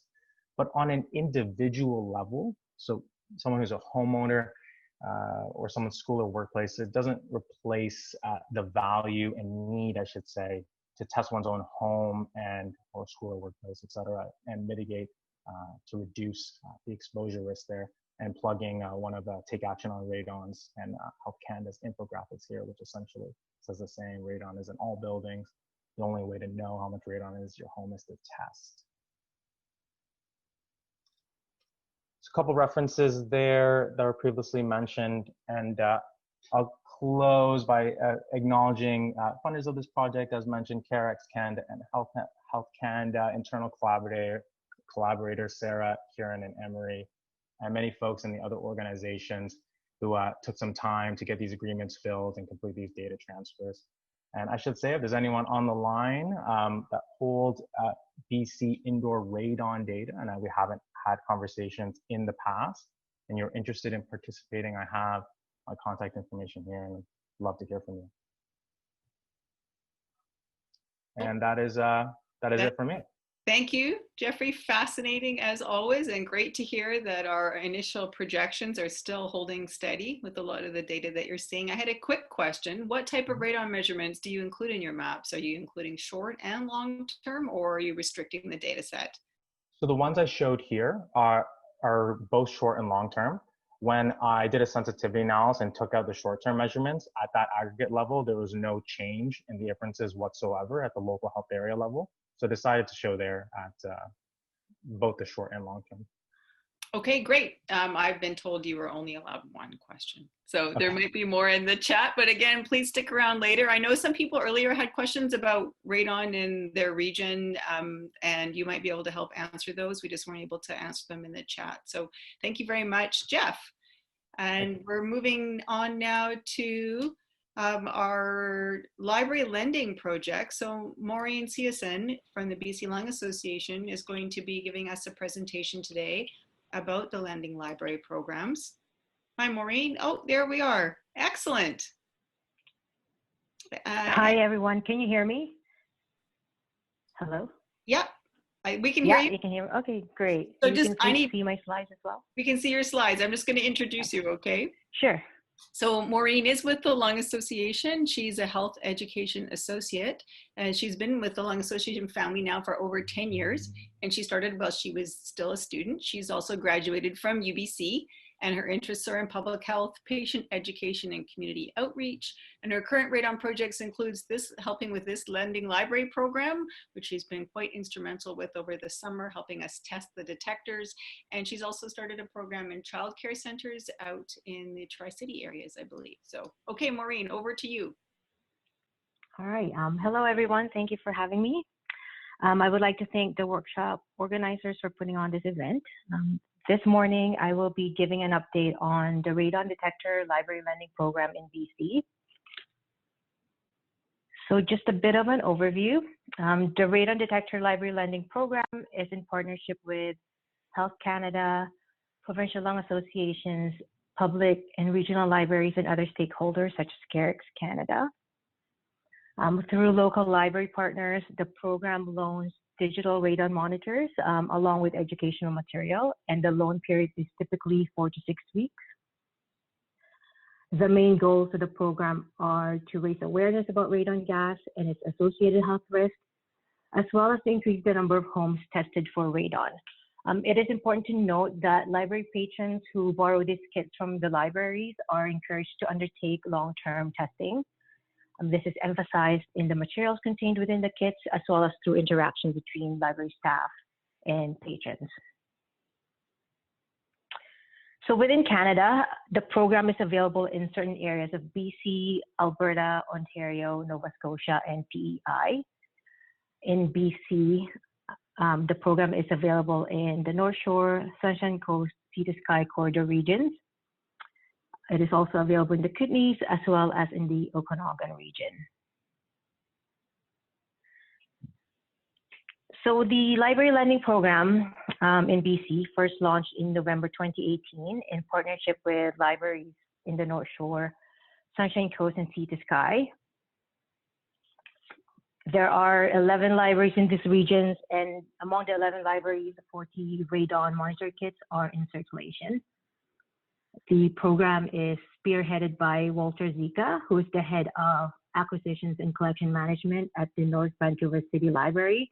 And Walter has been really a champion in this from the very beginning. His enthusiasm and commitment to the program. He's just a really great, person to be working with in terms of this program. And it is estimated that since launch in 2018, about 600 patrons have signed out the radon kits from the libraries in these regions, and a wait list continues to be maintained to this day. The success of the program in the North Shore has led to similar programs in 2 other regions in BC. The Kootenay Region Library Lending Program launched in the fall of 2019. There are 19 libraries participating in a total of 25 kits circulating in the region. The Kootenay program is led by Melanie Reevely, who is the Executive Director of the Kootenay Library Foundation. I do not have stats in terms of how many patrons have signed out a radon monitor so far, but this region also has a wait list for these kits. Our newest program, which launched earlier this month, is in the Okanagan region. There are 30 participating libraries and a total of 35 monitors in circulation. This program is led by James Leitinen, who is the head of collection development at the Okanagan Regional Library. And since program launch about 4 weeks ago, 50 patrons are already on the request list. So that is quite a good start for the Okanagan program. It is also worth to note that over the summer, Valemont Public Library, which is located in Valemont in the east central of BC, approached Dr. Anne-Marie Nicol and the BC Lung Association regarding the possibility of having a radon monitor kit for their library. And I'm happy to report that the BC Lung Association was able to fund one of these kits for Valemont. It is important to note that the success of this program, that we ensure that monitors are being loaned out by libraries are working properly and they provide accurate readings. Even though the manufacturer of these devices claims that the monitors do not need to be calibrated over the lifespan, which is approximately 10 years. We don't really know how stable these devices are year after year, especially after being handled by so many people. So among the provinces that have library lending programs in BC, among the libraries that have library lending programs, BC is the only province that have conducted a quality control testing of radon monitors. The quality control testing was conducted between June and September of this year. Devices were deployed in the basement of the BC Lung office in Vancouver for 4 weeks. So the first couple of months were dedicated to retrieving the detectors from the libraries. This posed a bit of a challenge this year because of the library closures due to the COVID-19 pandemic and patrons not being able to return the kits to the libraries. All in all, 44 detectors were collected from BC libraries, 21 out of the 40 monitors from the North Shore program, 23 out of the 25 from the Kootenays. The 35 brand new monitors intended for the Okanagan region were also included in this study. The devices were measured against a professional continuous radon monitor, which is the sun radon device. And the study found that detectors had high internal consistency. The average range was -4 to +4 becquerels per cubic meter. And the monitors averaged about 5 to 8 becquerels per cubic meter lower than the sun radon device. A major limitation here was the fact that the radon levels in the basement of BC Lung office is very low. The sun radon device averaged around 26 becquerels per cubic meter, and many detectors in this study were reading below level of detection. Additional monitors from the North Shore, Sunshine Coast, Sea to Sky were returned to BC Lung in mid-October for quality testing. I ended up just doing the test for 2 weeks rather than 4 weeks so that the monitors could be back in circulation in time for Radon Action Month. So having conducted a quality control test, here are some recommendations for future testing. It is a good idea to schedule quality control testing to ensure that the devices are still in working order. This is also a good opportunity to update and replenish the contents of the kits. So this year, we have streamlined the contents of the kits in the BC program. Each kit contains a radon screening booklet, which has been adapted from Alberta Lung Association, and a couple of Health Canada brochures. So you can see a picture there on the slide of what our kits look like. I would also recommend that regular checks of devices are done by librarians after each return. And this is to check for low battery indicator or error messages on the screen, to inspect for physical damage, as well as to check if any educational materials contained in the kit need to be replenished. And just to wrap up here, so looking ahead, these are some of the things that are in development for this program. Health Canada is currently working on a library lending program guidance document. There is also a plan for Health Canada to host a webinar for libraries that are currently participating in the lending program. This is for library staff to learn more about radon so they can be better prepared with knowledge about radon and radon testing. It is important that we continue to assess whether this program is serving its purpose by obtaining feedback from library patrons and staff. Health Canada is currently developing a user survey that will be used at a national level. I think continuing to promote the program in the communities is also very important when it is safe, again, to do so. I think hosting info sessions or booths in libraries to promote the program and encourage long-term testing, I think it's a great way for more and more people to to encourage in testing as well as to learn about radon and its health effects. Perhaps we can look forward to new partnerships with other regional libraries to expand the program to more areas in BC. And one of the feedbacks that we continually receive from library staff and patrons is the long wait list for these radon kits. So I think purchasing more radon monitors to offset the lengthy wait list is definitely an area for potential improvement. So perhaps we can partner with stakeholders that can fund the purchase of more radon monitors or launch the program in other parts of BC. It is important to note that the librarians have been very instrumental in the success of the Radon Detector Library Lending Program. The growth of this program is in large part due to their enthusiasm and their willingness to engage and promote this program to their patrons and their communities. We cannot thank them enough for providing an avenue where we can educate more people about radon and encourage more testing in homes. I would also like to thank Health Canada for the support and the funding of the library lending programs in BC. And also I'd like to acknowledge Dr. Anne-Marie Nicol as well as Pam Morkinson for their support and guidance, especially with the quality control testing procedure. And I think that's pretty much it. Thank you very much. And if you have any questions, I'd be happy to answer.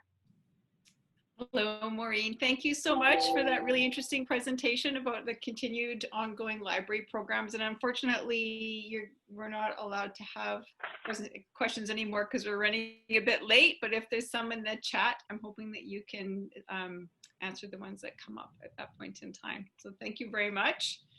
We have 3 more people to present today, and we're trying to end around 11 o'clock. So without much further ado, I believe Nancy, you're up next. So I'm going to start to introduce you while you get your slides ready. Nancy Mora-Castro, and in fact, the next 3 presentations are from the Okanagan and interior regions of BC. So we get to hear a lot from some of the people in those areas that Jeff was talking about. So Nancy Mora-Castro is the Regional Air Quality Program Coordinator for the RDCO and local government partners. She has 11 years of experience managing environmental programs and has updated the Clean Air Strategy, implemented safe routes for schools, managed the wood stove exchange program, the free agriculture and Mo chip rebate program. I want to hear more about that. And she holds a Master's of Science in Environmental Engineering, a Bachelor of Industrial Engineering and Chemistry, and she's a registered professional engineer of BC. So lots of really impressive credentials there, Nancy. So thanks. And without much further ado, over to you. Thank you, thank you. Okay, thank you so much for the invitation of all the organizers. As she explained, this is a regional air quality program, and we provide this regional service to 6 municipalities, the ones that you see over there: Regional District, City of Kelowna, West Kelowna, West Bank First Nation, Lake Country, and the District of Richland. As a background, we sent an application to take action on radon back in 2019, but it was deferred to 2020. And we sent a second application this year and was successfully approved in June. And we were awarded 400 detectors to be distributed within the regional district area in all the local governments with our partners. Once we received that confirmation, we sent an invitation to all the local governments to confirm the collection points, and we designed and set up a new radon challenge page and uploaded to the RDCO website. Also, we set up a free purchase pre-registration through a smart street platform with the option for the webinar pre-registration. What we wanted was to have this form to have the capability to send email confirmation to those pre-registrations, and it was very clear that it was only as a first come first serve, and only the first 400 people will be receiving a second email confirmation, and everybody else will go to a waiting list. Then after that, we set up a news release in September 14 with a deadline pre-registration as October 26th. So the idea was to have at least a month, more than a month, in fact, to allocate those 400 detectors. And we have a communication plan with social media through all the local governments plan. But to our surprise, more than 550 pre-registrations were received in less than 24 hours. So the very next day, I just contacted everybody, all the stakeholders, and said, well, apparently we're done in just one day. But no, that was not quite true, because Pam, one of our stakeholders, she just get back to me and said, you know what, BC Lung Association is offering 1,000 extra detectors. If you want them, no, we're good to go.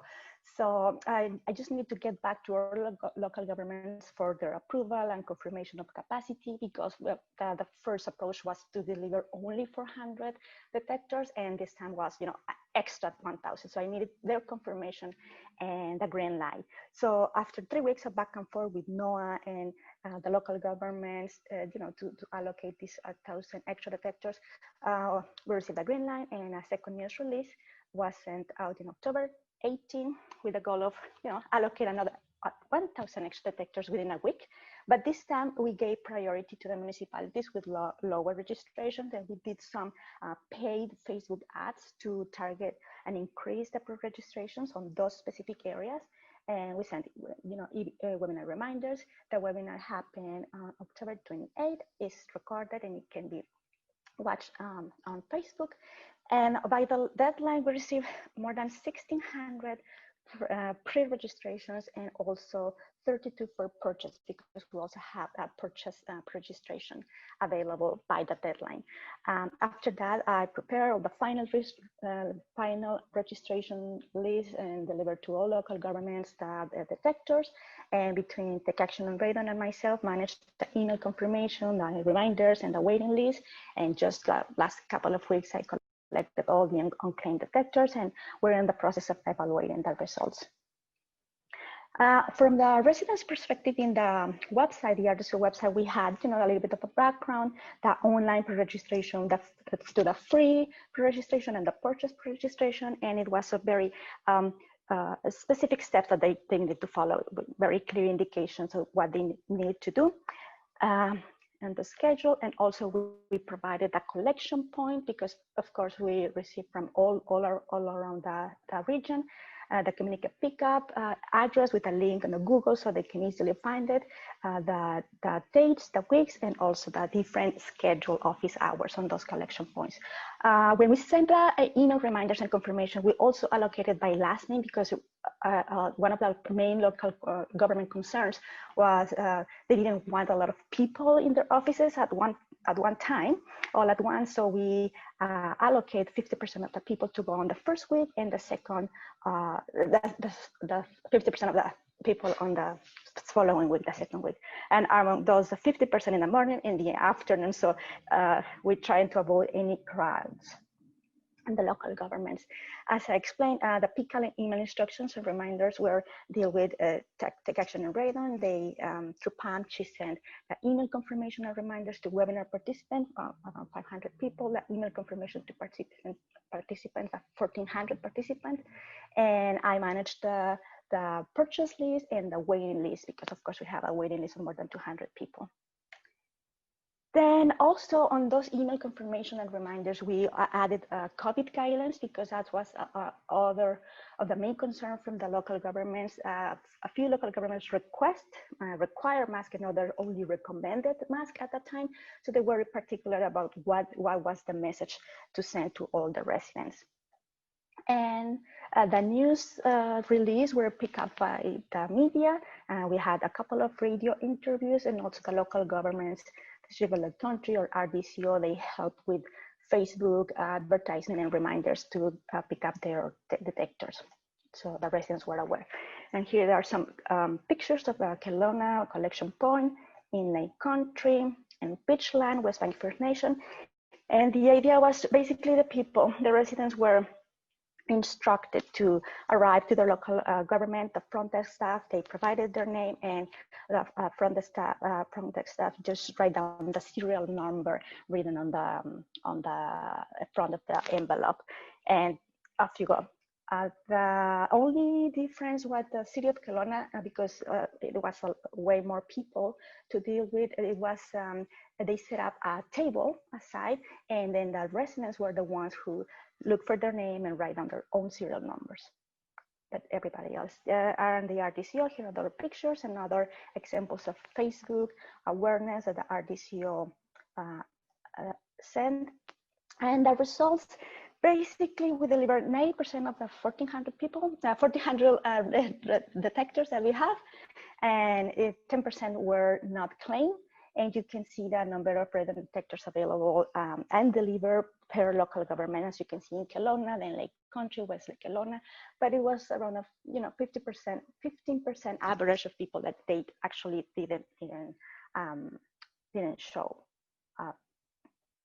And 891 as of November 26th already completed their survey. We also, from the detectors that we have available for purchase, only 18 were actually purchased, and we received 2% of cancellations. And the reasons for cancellations, the people, they were kind enough to let us know. They didn't need the detector anymore, so they were either isolated, they were in isolation due to COVID, they sold the house, or they were out of the country, or they had some schedule conflict. And the odd one, after the webinar, it seems that knowing is a liability if I want to sell, and mitigation is cost prohibitive, ignorance is bliss. So yeah, I like the honesty.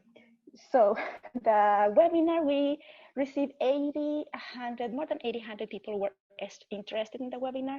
The invitation was sent to only the first 500 registrants, and only 148 actually were live audience. But we had since then, as of November 26th, we have 541 reproductions. So yeah, almost 700 people had watched the webinar and have been learning about radon. Some local government feedback, right? Basically, they were happy to help, and they need a little bit more of information because apparently there's a lot of front desk rotation. So that was a great feedback, and they were basically really happy to help if this happens again. The lesson learned, well, I just need to be aware of the technical and the system capabilities, because what happened to me was that my server capability didn't allow me to send more than 200 emails at once. But then to Pam, she had a system that could manage more than 200. So she supported the email confirmation reminder for the 1,400 people, and also the allocation. I would recommend you, if you have managed all these detectors, to prepare an in-house registration within local governments, because what I did was, along with the waiting list that I provided, and I was managing a waiting list, I also provide a blank registration list to allocate all the unclaimed detectors, and at the end you can allocate those unclaimed detectors among the city staff, because now they're seeing people is coming to pick up detectors and they're intrigued, so they are aware that something's going on, and a lot of people there after interested, right? And also my recommendation will be to allow that pre-registration buffer of at least 15-20% to be, so you can manage that as a waiting list, because as you can see, there's no shows for so many reasons. And of course, the stakeholder collaboration is, I think, is the key step here, because if you involve the communication staff first, and then the front desk managers to confirm the collection points and their support, I think that's the very main point to allocate this amount of detectors. And finally, I would like to thank Pam, Erin, Noah, and Greg, and Katrina, because without them, this break could not have happened. And of course, the local government's communication staff and all the front desk staff for their great support on this. Okay. And that's it. Thank you very much. That is quite an impressive program that you're running, Nancy. So unfortunately, we don't have time for questions, but just an incredible amount of people signed up in your region. And I'm sure Jeff would agree, it's so important to have more people testing. So thank you very much for all your efforts so far, and to the Take Action program for supporting you. I'm going to move along now. So thank you. And please stick around, because there might be questions after. To the very intriguing question of what's happening in Castlegar, which is going to be answered by Mr. Dana Schmidt. So actually it's Dr. Schmidt, is the founder of the Donna Schmidt Lung Cancer Prevention Society based in Castlegar. And he and his son, Brian, who's a Nobel laureate in physics, established the society after the death of his wife, Donna, from lung cancer in 2009. The society was established to inform residents of the West Kootenays about the risks of elevated radon in homes and workplaces. And the society has been making test kits available to the public in Castlegar and other communities in West Kootenays from the RDCK offices. So they're currently distributing electric radon detectors to library in the Kootenays as well. And Dr. Schmidt was a recipient of the very first Arthur G. Scott Lifetime Achievement Award in 2017, acknowledging his important and ongoing work on public awareness on radon and the cancer risks associated from exposure. And he is currently semi-retired, although I wouldn't use that word to describe you, Dana, working occasionally in environmental assessments and with Golder Associates in Castlegar. So without much further ado, and I just want to make a plug for Greg Batalin, who's after you. So people can stick around. Greg's going to talk about radon exposure in the workplace. Okay, Dana. Okay. Again, it's time to go. So, okay. You're seeing my share screen okay? Yep, looks good. Okay. Well, we'll get right to it. Basically, you've given an introduction about my background and why I got into this. We have been doing this since 2009 and formed a society, a charitable society in 2011. So we've been giving radon detectors out to the community, and we've expanded a little bit into the eastern Kootenays as well in the Cranbrook area for the past 10 years, actually 11 years now. When I first got into this, I thought we would be doing it for maybe 5, but now it, as you'll see in my presentation, we don't really see an end in sight. We will continue to provide the same kind of support. This year, we've shared the entire database with the BC Centre for Disease Control. As the presentation covered earlier, we had, I think, 2,600 good records in the base of probably around between 3,500 total detectors that we've distributed in the Kootenays. I'll get my slide to move down here. There we go. This is a slide that it's from the BC Centre for Disease Control in 2007. When my wife was dying from lung cancer, I actually came upon this trying to understand the whole basis of lung cancer. And the big red dot from Castlegar jumped out at me, and I felt very humbled at the time that I had so little knowledge of the actual risk of this to public health. So looking at the maps presented earlier from the BC Centre for Disease Control, this map, as primitive as it was at the time with the limited data, was the very inspiration I had to do something. And since I was unaware of it, I thought other people should be made aware of it. We've had over 80% returned. Typically, they're out for 120 days. 41% of them that we had, and again, these settle around Castlegar, but a lot of the other outlying areas are covered. And 54% were above the US EPA standard. I think we got over 80% are above the World Health Organization standard.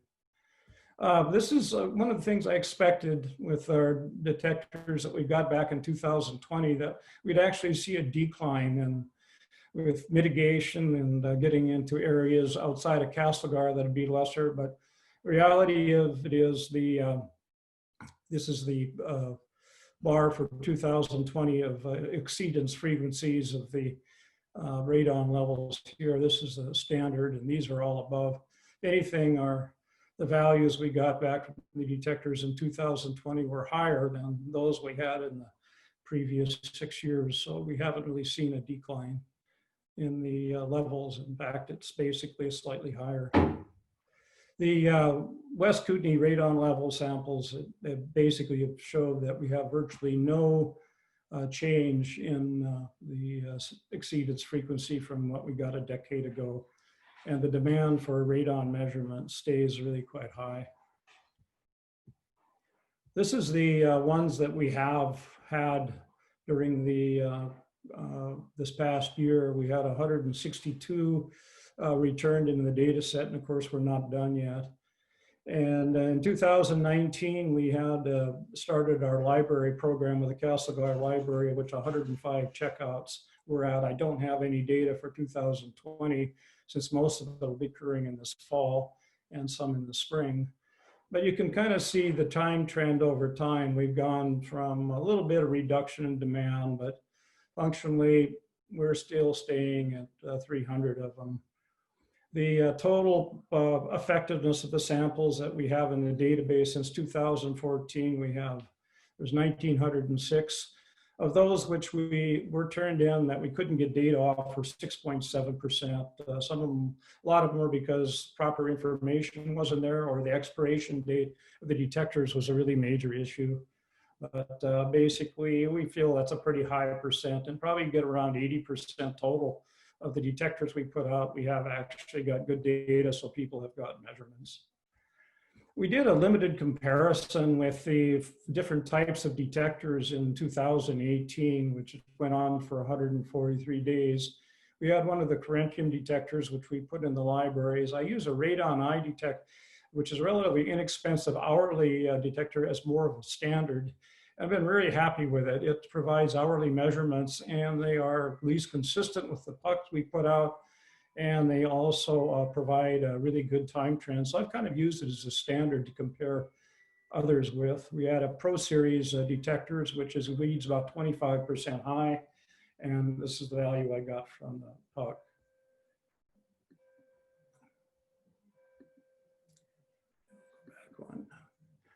This is, I wanted to look at the duration of sampling using the radon eye detector. So these are hourly measurements. This is in my basement, so I get 70 becquerels, and you can see this is a 30-day period, or these are monthly intervals on the base. And I get a very stable measurement that's functionally identical after really about two weeks. And this is a standard deviation. You can see it also stabilizes and declines a little bit over time. But again, right around 2 to 3 weeks, I get a good measurements. And this is a standard error to mean ratio. And again, you can see I get under 5% of value in about 2 weeks and declines consistently over that as the sample sizes increase. So it suggests the 90 days for puck exposures is probably excessive. And using these electronic detectors, a month checkout time in libraries looks like a really good idea. Beginning in the fall of 2020, we are discontinuing distribution of pucks. I think we're finding pucks are starting to become more of an anachronism, even though they are the approved standard for Health Canada for doing it. They are costly on a relative basis, and we have had 2 years to do quality control checks, very similar to what was presented on the Lung Association's library program, and found that over 2 years, we have had really pretty good results. The checkouts we've had for each of the detectors, a lot of them were on waiting lists for a while. They aren't anymore, but we had 10 detectors out. One of them was checked out one time and it was lost and not returned. So we had a total of 105 samples at a cost of $12.50. For a single year was $11.90. Compare that with the puck data. We have basically our costs were over $17, and that's not counting those not returned, for a total cost of it. And we had really pretty good results in terms of the numbers that were values we're getting back. Again, in our cross comparison, we pulled all of those after a 2-year exposure, and we found that they were very comparable values, very similar to what was reported by the Lung Association. We didn't have any of the detectors that we have in the library of the 9 we returned and ran again for several weeks. They gave very comparable data compared to our standard, and we did the same thing 2 years ago in October. And after 2 years exposure, we really couldn't find any of the detectors not giving values, and they're around the 70 becquerel levels in my basement, which are not as low as they were in the Lung Association's basement, but they're still below, you know, there's no really good test of higher values. We're planning on distributing them to there. We have like 9 left. They said 1 more would be good, so we'll stay with 10. We're going to match up with to add just to the libraries, to the communities that we've been supporting through the regional district offices pucks. So we're going to add 5 to the Creston, so they'll have 7 total, including the 2 from the Lung Association, and 5 to the Caslo Library. They have 1 in the Cusp Library, the same. Nelson, there's a higher demand, so we're going to add 9 to it for a total of 10. And Trail, which is a slightly higher demand, we're going to go up from the 2 they have to 7. So that's our plan for this fall. They should be out. I have them all here. They're all been calibrated. Again, I've got 30 of them, and they're all pure to, I haven't had a single one give me any issues. So once we finish the calibration, which I'm running for a little over 2 weeks, we should have them out by the 15th of December in these libraries. The future, I basically covered this before, but mandatory reporting of radon levels should be required for all real estate and transactions. We're never going to make a dent in the non-new homes, the older homes that have elevated radon, unless we have a change in the regulatory structure. We have, I know, in my own home being sold before I moved to British Columbia, required $7,000 of mitigation costs to fix a substandard sewage system before I could even put it on sale. And this was in state of Alaska. So putting mitigation in as a requirement for bringing it down to radon levels should be a regulatory requirement for all real estate levels. Mandatory mitigation goes along with that. And without these measures, older homes won't be making it. The other issue we have in the Kootenays is certified mitigators. We had 3, we're down to 1, and he apparently is overbooked because I'm getting feedback from a lot of the people who have got their radon measurements of their homes, that they're having difficulty getting someone to do it. So we're having, actually having ability to mitigate professionally seems to be becoming more of a bottleneck here locally. And I think that is something I'm being encouraged more certified mitigators for doing it. And I think it goes to another fundamental problem is given that over 40% of the homes in the West Kootenays that I've measured and 45% in the local Castlegar area are above standard, we're not certainly nearly enough mitigation. And we don't really have a good measurement. One of the things I would encourage the Lung Association and other bodies to do is actually go out, determine who has measured their home and who has mitigated. That's a difficult piece of data to get, but I only think a telephone survey could probably cover it, and I think that would help a lot. Anyway, this is where we're going to be distributing, and this is my contact information. After this year, we'll probably expand the distribution in the West and East Kootenays to cover libraries where the Lung Association isn't able to meet the demands. With that, I think I will conclude my presentation, and if there's time for any questions, I'd be more than happy to take them. Hello, Dana. It sounds like there's a lot going on in Castlegar. So thank you for your continued work. I recognize we are going over time a little bit here. There are some questions for you in the chat. I'm not sure if you're going to be able, can you see the chat as a presenter? Yes, I can. I'll get to it.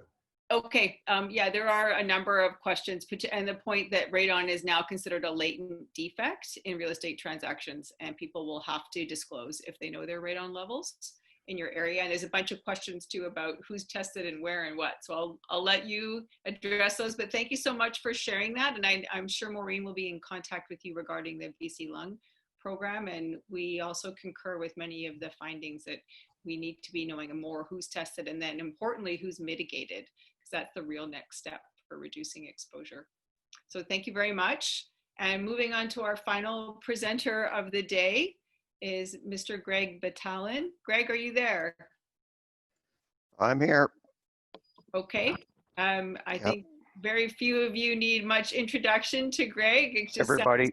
Hello, he's been working in this field since the 80s. He's a specialist environmental health officer, and I think one of the great radon champions, starting many of the programs that other people can only dream of beginning in their regions. So thank you very much for being such a great radon ambassador, Greg. And I know you're going to talk about workplaces, so I'm going to just turn it over to you at this point in time to take it from here. And then we'll do a quick roundup when you're done. And if people are still on the line, we'll ask questions and do a bit of a Q&A till about 11:30. So go ahead, Greg. Okay, I will try showing these slides. Go. Okay, and screen. Can everybody see this? Yes, I think. Okay, can good. Present you? Yeah, all right. So okay. I'd like to mention that I am presenting on traditional First Nations territory as well. I will be very quick here. I have a pile of slides, but I'm only going to show 3 of them. And the reason I've included a lot of these slides is because a lot of this might not make a whole lot of sense without some background if somebody has not heard my grind that I've been going on for about 4 years now. And that's that the Icrp, the International Commission on Radiological Protection, doubled the effective dose factor back in 2017. And I thought this was a huge game changer, and I think it should be, and maybe someday it will be, but changing policy and requirements and things sometimes moves at a glacial pace. But back in, I don't know, it was 2 or 3 years ago, I did some calculations. I wondered if I was right. I floated them by radiation safety in Saskatoon, and they said, yes, I was. I did a presentation at one of the national karst conferences, and a PhD yelled out from the back. He was from Italy, I remember. He said, you're right. So I thought, great, I'm on the right track here. Down at the bottom here, I calculated at 300 becquerels per meter cubed at home for 5,840 hours per year, come up to an 11 millisievert per year radiation exposure. The same level of becquerels per meter cubed at work at that many hours was a 4. And more recently, there's the 2020 Icrp Radon Updates paper. Dr. John Harrison is one of the authors of it, and he presented at, I believe it was the Ottawa Karst, and him and I chatted, and we've had emails since then. And he was on the commission and is on the commission. And essentially this 2020 paper describes that publication 126 which was, and I'm sorry, that is a typo, that's 2014, recommends a upper level of 300 becquerels per meter cubed for exposure in homes and workplaces. Well, in general, it says protection can be optimized using measurements of air concentration directly without considering radon doses. This is huge because traditionally, workplace occupational health and safety exposure is based on millisieverts per year radiation exposure, not becquerels per meter cubed radon concentration exposure. So they acknowledged back in 2014, they acknowledge that we can make headway using becquerels per meter cubed. Publication 137 in 2017, new effective dose multiplication factor doubled, as I mentioned before, went from 5 to 10. And this calculation describes that a home brings you to 14 millisieverts per year radiation dose, and a worker at a workplace 4. Well, previously I figured that the home was 11 and the work was 4, so I was a little low on the home.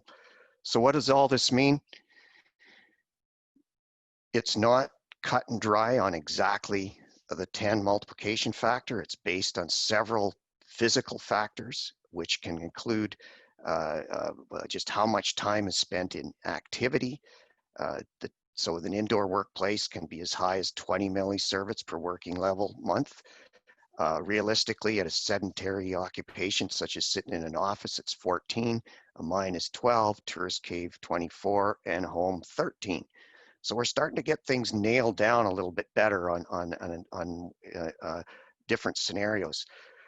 They describe in this paper work is in progress to provide updated dose coefficients for members of the public and to include radon isotopes. So we appear to be getting closer to nailing down a simple becquerel per meter cubed indoor radon concentration for the workplace.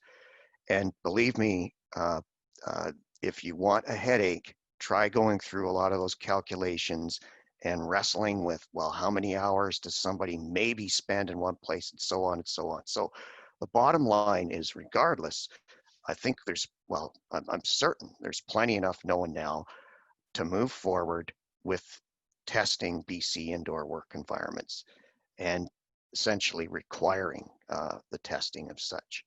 So that's it. That's all I have. And Thank you. Oh, can you hear me? Yep. Thank you very much, Greg. There was a question in the Q&A here. Let me see if I can. Yes, so it's pertaining to COVID. And I'm not sure what the DCF is that's being referred to in the question. I think this is Jose's question. Dose coefficient factor. So given that more people are spending time living and working in their homes, what do you think is the impact of that? That's a question for me. Yeah, it's a question for you, Yeah, Greg. yeah. Well, it's huge. There's people working in basements, spending, 8, or if they're like a lot of workers, the employer gets way more hours out of you when you're at home because you're working longer, 8, 10 hours a day in their basement, and maybe their rec room's in the same place. And yes, as mentioned earlier, in today's presentation, home exposure is a huge part of the radiation, of radon exposure and radon dose. So certainly it's a big part of the puzzle. Yeah, I agree as well. So thank you, Greg, for bringing this together. And I think that, one of my goals was to try and integrate all the things that were said today in all the presentations, which we don't have a lot of time for discussion, but I would like to invite the panelists to come back on your videos if you can. And if there's any more outstanding questions for people to ask. I think what I heard today, just even from the very beginning, particularly from Ontario, was there's lots of things that the government has been working on and government agencies in Ontario, and it really seems to be working, particularly sort of personalizing exposure insofar as being able to say how many people are exposed and just what the impacts are, and then reaching out and educating public health units who are, we know, often the people on the ground that have to deal with radon. And then from there, listening to what the federal government has been doing, which is really significant, including funding actual work that's going on the ground here in BC. And then seeing how some of that money is being applied through both lending library programs, and as well as actual testing programs, and then the supporting of the significantly large project that's going on in the Okanagan this year that Nancy's coordinating along with Take Action.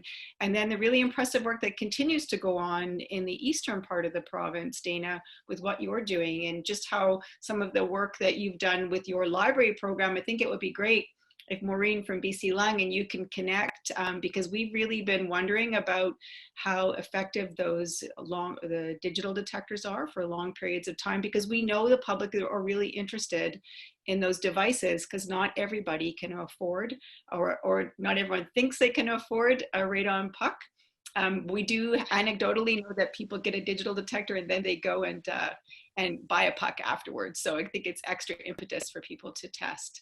So I think that, man, that's sort of my overall, and then Greg, what you brought in really importantly is that scientists are continuing to understand how significant radon is for people, and the relationship between radon exposure and lung cancer is only becoming clearer and stronger, particularly at low doses. And so Greg's reiteration of the Icrp is very valid. We are seeing a greater awareness overall for people about how important it is to reduce exposure over time. So Men, did you want to add anything to that very hasty roundup of what I heard today? No, that was really, okay, sorry. Are you still there? Hey, Anne-Marie, thank you so much. This is very interesting. And there was so many interesting questions coming from the participants. I wish we could have it longer to have all these questions answered, but definitely we took notes, some of the questions, and we will get back to you with the panelists to answer some of those questions left unanswered. And secondly, I would like to thank everybody for participating today. Anne-Marie especially for doing such a great job and moderating and keeping us under control, and everybody from all of you, thanks so much, and we'll see how it goes next year. Hopefully we could get an in-person meeting next year. Yeah, I miss my Radon family. So it would be really wonderful if we all are vaccinated or everything else, and we can meet in person next year. So thank you all for persevering, and I hope you had a happy Radon Action Month. But there's lots going on, and continue to reach out when you have questions to the Lung Association and to the Take Action group. And we really appreciate everyone taking the time today, and Jose for calling in from Europe. So thank you so much. Yeah. Okay. Thanks, everybody.